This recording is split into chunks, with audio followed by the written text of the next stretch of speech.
Hello बच्चों, आपके अपने यूट्यूब चैनल बायो के फीवर पर वेलकम है। बच्चों, हमने स्टार्ट किया है क्लास 11th की बायोलॉजी का 8वां अध्याय, जिसका नाम है सेल यानी कोशिका, जीवन की इकाई। इसमें बच्चों हमने पहला पार्ट पढ़ लिया है। आज हम जो पढ़ने वाले हैं वो पढ़ने वाले हैं पार्ट 2 को। किसको पढ़ने वाले बच्चों?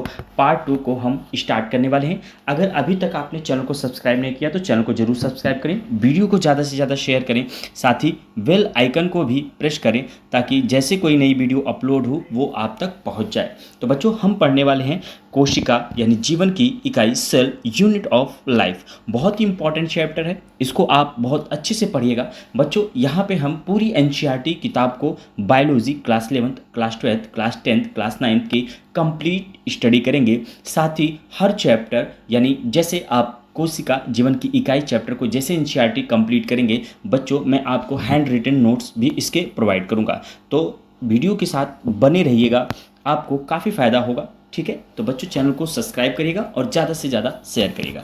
आइए स्टार्ट करते हैं आज के अपने टॉपिक को। बच्चों, आज का जो हमारा टॉपिक है वो है कोशिका का समग्र अवलोकन, यानी पूरी कोशिका का अवलोकन, यानी कोशिका कैसी होती है जांची परखी जाएगी। आइए, आरंभ में आप प्याज के छिलके और या मनुष्य के गाल की कोशिकाओं को सूक्ष्मदर्शी से देख चुके होंगे। ठीक है, आपने माइक्रोस्कोप में जो प्याज होते हैं उनके छिलके और मनुष्य के उपस्थित गाल में जो कोशिकाएं होती हैं उसको देखा है आपने। ठीक है, इसकी संरचना का स्मरण करें यानी इसको याद करें तो प्याज की कोशिका जो एक प्रारूपी पादप कोशिका है। ठीक है, क्या है? पादप कोशिका है, जिसके बाहरी सतह पर एक स्पष्ट कोशिका भित्ति व इसके ठीक नीचे कोशिका झिल्ली होती है।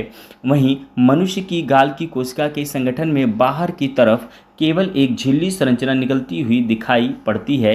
प्रत्येक कोशिका के भीतर एक सघन झिल्ली नुमा संरचना मिलती है। ठीक है, ये क्या कह रहे हैं कि अगर आपने बच्चों, ठीक है, आपने क्या किया होगा कि जो प्याज की कोशिका होती है उसकी झिल्ली, प्याज की झिल्ली होती है उसकी कोशिका को, और जो मनुष्य के चिक्स होते हैं उनमें उपस्थित कोशिका को अगर आपने देखा होगा तो आपको एक डिफरेंस मिला होगा कि जो मनुष्य के चिक्स हैं यानी गाल की कोशिकाएं हैं उनमें कोशिका भित्ति क्या रही होगी? अनुपस्थित रही होगी। ठीक है, जो कोशिका भित्ति होती है वो नहीं पाई जाएगी, और जो प्याज होगा उसमें ये कोशिका भित्ति क्या होगी? उपस्थित होगी। ठीक है बच्चों, तो इसको आप अच्छे से ध्यान रखिएगा।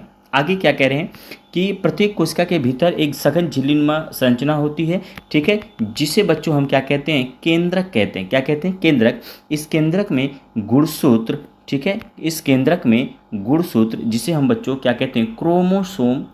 ठीक है, क्या कहते हैं? क्रोमोसोम कहते हैं, जो कि उपस्थित होता है। यानी केंद्रक में क्या उपस्थित होता है? क्रोमोसोम होता है, जिसमें आनुवांशिक पदार्थ डीएनए होता है। अब आनुवांशिक पदार्थ क्या होता है? आनुवांशिक पदार्थ क्या होता है कि पेरेंट्स से, ठीक है, बच्चों में, कहाँ पे? बच्चों में जो कैरेक्टर ट्रांसफ़र होते हैं, ठीक है, उन्हीं को हम आनुवांशिक पदार्थ कह सकते हैं या आनुवांशिकी कह सकते हैं। और इसको ट्रांसफ़र करने वाले जो पदार्थ होते हैं उन्हें हम डीएनए कहते हैं। डीएनए का जो बच्चों फुल फॉर्म होता है वो होता है डीऑक्सी, क्या होता है? डीऑक्सी, ठीक है, राइबो न्यूक्लिक, ठीक है, राइबो न्यूक्लिक एसिड। ठीक है, अगर आप इसे इंग्लिश में लिखना चाहें तो डीएनए बोल सकते हैं। क्या बोल सकते हैं? डीएनए, यानी डी से डीऑक्सी, एन से न्यूक्लिक, ए से एसिड। ठीक है, ध्यान रखिएगा इस चीज़ को। चलिए आगे देखते हैं क्या कहते हैं। जिस कोशिका में झिल्ली युक्त केंद्रक होता है, यानी जिस कोशिका में, ठीक है, क्या होगा? जिस कोशिका में, याद करने वाली चीज़ है कि जिस कोशिका में झिल्ली युक्त केंद्रक होता है उसे यूकैरियोटिक, और जिसमें झिल्ली युक्त केंद्रक नहीं मिलता उसे प्रोकैरियोटिक कहते हैं। अगर मान लीजिए कोशिका केंद्रक में झिल्ली है तो वो यूकैरियोटिक होगा, और झिल्ली अनुपस्थित होगा तो वो क्या होगा? प्रोकैरियोटिक होगा। ठीक है, आगे देखिए। दोनों यूकैरियोटिक व प्रोकैरियोटिक कोशिकाओं में इसके आयतन को घेरे हुए एक अर्धतरल मतलब हाफ लिक्विड, ठीक है, अवयव मिलता है जिसे कोशिका द्रव्य कहते हैं।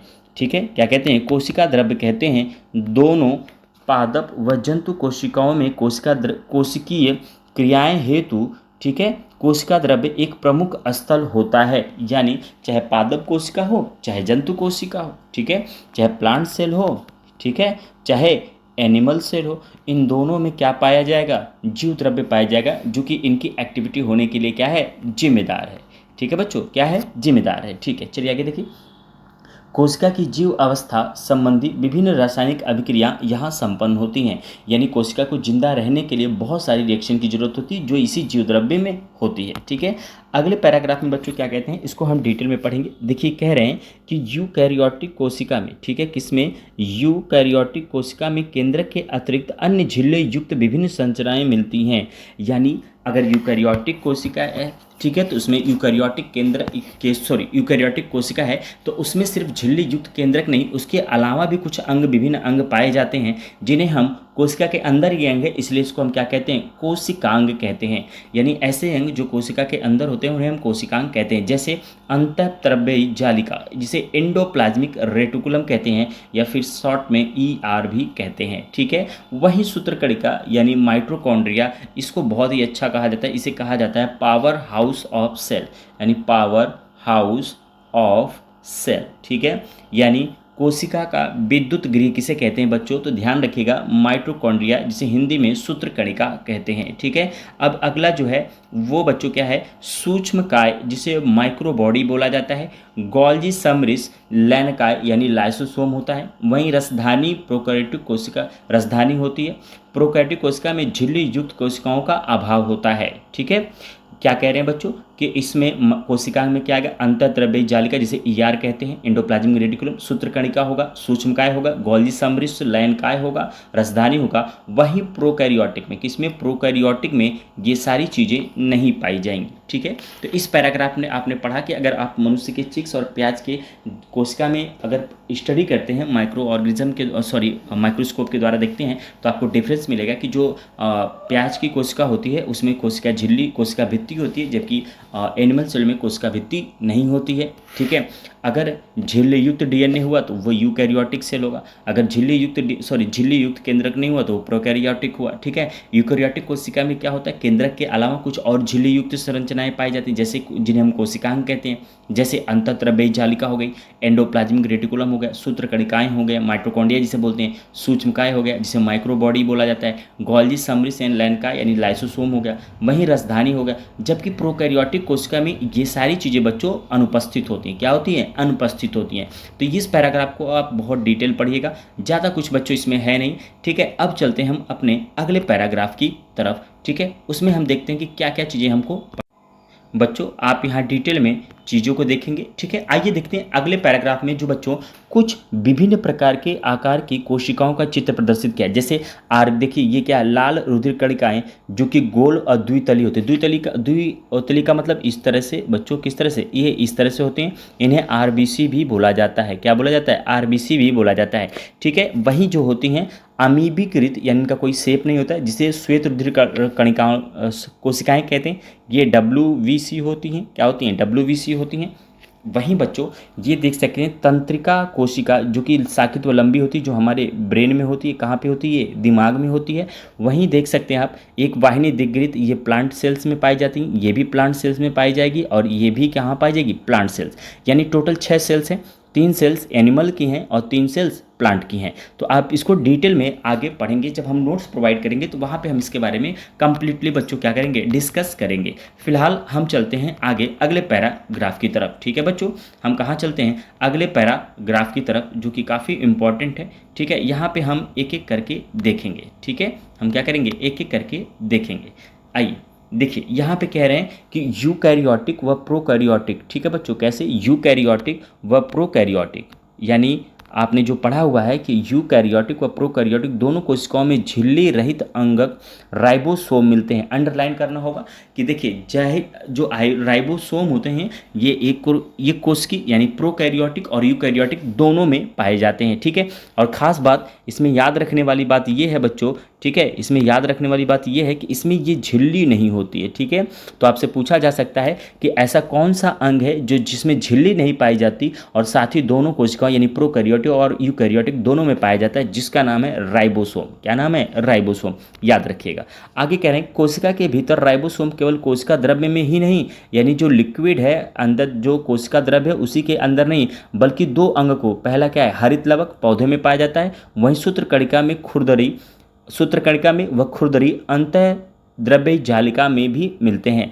ठीक है, ये क्या कह रहे हैं, ये इस पर लाइन को पढ़ कि यूकैरियोटिक और प्रोकैरियोटिक दोनों कोशिकाओं में झिल्ली रहित अंगक राइबोसोम मिलते हैं। कोशिका के भीतर राइबोसोम केवल कोशिका द्रव्य में ही नहीं बल्कि किसमें, हरित लवक जो कि पौधों में पाया जाता है, ये पौधों की कोशिकाओं में पाया जाएगा। साथ ही सूत्रकणिका में, वहीं खुरदरी अंतर्द्रव्यी जालिका में भी मिलते हैं। तो याद रखिएगा कि अगर ह्यूमन की बात करें यानी जीव की बात करें, एनिमल की बात करें, तो एनिमल की जो सेल्स हैं वो हैं खुरदरी अंतर्द्रव्यी जालिका और सूत्रकणिका में राइबोसोम्स पाए जाते हैं और पौधों में हरित लवक में पाया जाता है। ठीक है, आगे देखते हैं।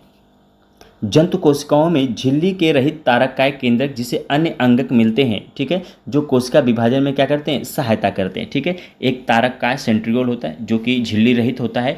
ठीक है, जो जंतु कोशिकाओं में सिर्फ पाया जाता है। कहाँ पे पाया जाता है, जंतु कोशिकाओं में। तो ध्यान रखिए, जंतु कोशिकाओं में झिल्ली रहित तारककाय केंद्रक मिलते हैं जो कोशिका विभाजन में सहायता करते हैं। ठीक है, चलिए अगली लाइन बहुत ही इंपॉर्टेंट है, आप इसको अच्छे से तैयार करिएगा। देखिए लिखा हुआ है, कोशिकाएं माप यानी इनका जो मीटर होता है, मिलीमीटर, सेंटीमीटर, जो भी कह सकते हैं, माप, आकार व कार्य की दृष्टि से काफ़ी भिन्न होती हैं, यानी एक दूसरे से बहुत अलग होती हैं। ठीक है, उदाहरण के तौर पर अगर आप देखें, ठीक है, किसके तौर पे, उदाहरण के तौर पर अगर आप देखें तो देखिए कह रहा है कि सबसे छोटी कोशिका माइकोप्लाज्मा होती है, पूछा जाता है कई बार, जिसकी लेंथ 0.3 माइक्रोमीटर होती है। ठीक है, लंबाई में। वहीं दूसरा जो बच्चों कह रहा है कि जीवाणु बैक्टीरिया में 3 से 5 माइक्रोमीटर की होती है। याद रखिएगा कि जो बैक्टीरिया होता है वो 3 से 5 माइक्रोमीटर होता है और जो सबसे छोटी कोशिका होती है माइकोप्लाज्मा 0.3 माइक्रोमीटर की होती है। ठीक है, वहीं आगे कहना है पृथक की गई सबसे बड़ी कोशिका, ठीक है, जो सबसे पृथक की गई यानी अलग की गई सबसे बड़ी कोशिका शुतुरमुर्ग के अंडे के समान है जिसे ऑस्ट्रिच सेल बोला जाता है। ठीक है, ध्यान रखिएगा, सबसे छोटी कोशिका माइकोप्लाज्मा। ठीक है, सबसे छोटी कोशिका माइकोप्लाज्मा और जो जीवाणु होते हैं वो 3 से 5 माइक्रोमीटर के होते हैं, वहीं जो माइकोप्लाज्मा होता है 0.3 माइक्रोमीटर का होता है। और साथ ही जो सबसे बड़ी कोशिका होती है अलग से पृथक की गई वो शुतुरमुर्ग के अंडे के समान होती है। ठीक है, अगला बहुकोश की, ठीक है, बहुकोश की जीवधारियों में मनुष्य की लाल रक्त कोशिकाओं का व्यास लगभग 7 माइक्रोमीटर होता है। ठीक है, तंत्रिका कोशिका यानी इस सेल का जो व्यास होगा यानी त्रिज्या का डबल जो होता है वो व्यास कहलाता है। ठीक है, त्रिज्या जैसे 5 मीटर है तो व्यास हो जाएगा 10 मीटर, यानी जस्ट डबल, याद रखिएगा।